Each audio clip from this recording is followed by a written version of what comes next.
In 1942, a Pennsylvania dentist wrote a letter to the White House proposing a new secret weapon against Japan. President Roosevelt's response was simple. This man is not a nut. It sounds like a perfectly wild idea, but is worth looking into. The weapon was bats. Thousands of them, each one carrying a tiny napalm bomb glued to its chest. This is the true story of Project X-Ray, America's secret bat bomb. Lytle Adams was a dentist from Pennsylvania with a habit of turning wild ideas into surprisingly convincing proposals. Visiting Carlsbad Caverns days after Pearl Harbor, watching millions of bats pour into the night sky, the idea hit him. Japanese cities burned easily.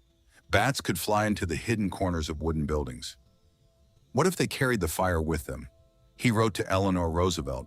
She took it to the president. Project X-Ray was born. Adams assembled the strangest team in military history. A mammalogist, a movie actor, a former Al Capone gangster, a lobster fisherman, and the inventor of napalm. Their first job was to find the right bat. They visited 1,000 caves and 3,000 mines across the country, sleeping in their cars, driving through the night. They chose the Mexican free-tailed bat, small, abundant, and capable of carrying a napalm device heavier than its own body weight. Each bomb casing held over 1,000 compartments, one hibernating bat per compartment, each one carrying a timed napalm device. Dropped from altitude at dawn, the casing opened, the bats woke in the warm air and flew into buildings to roost. Then the timers went off. The chief chemist's report was blunt.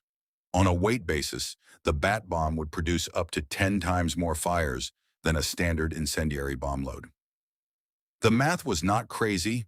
The math was terrifying. In May 1943, during a test at Carlsbad Army Air Corps Base, the New Mexico heat woke the bats too early. Armed with live napalm devices, they scattered into the control tower, into the barracks, under the base general's car. 6 bats destroyed an entire U.S. military installation. Adams looked at the burning wreckage and reportedly said, "In a way, this proved the concept. Look what 6 bats could do." The program survived the disaster, transferred to the Marine Corps, and moved to Utah, where the military built a full replica Japanese village in the desert. Authentic materials, authentic construction, specifically to test the bat bomb against it. After 30 test runs, it worked perfectly. The village burned exactly as predicted. The weapon was real and ready. Then in early 1944, Project X-Ray was canceled, almost certainly because the budget was needed for another secret weapon program, one called the Manhattan Project. The U.S. government spent the equivalent of $36 million on Project X-Ray. The atomic bomb ended the war before the bats ever flew over Japan. Adams spent the rest of his life convinced his weapon would have worked with far less loss of life. Whether he was right, nobody will ever know. What is certain is that for 3 years, the United States military ran a fully classified, fully funded secret weapons program using bats, and it almost worked.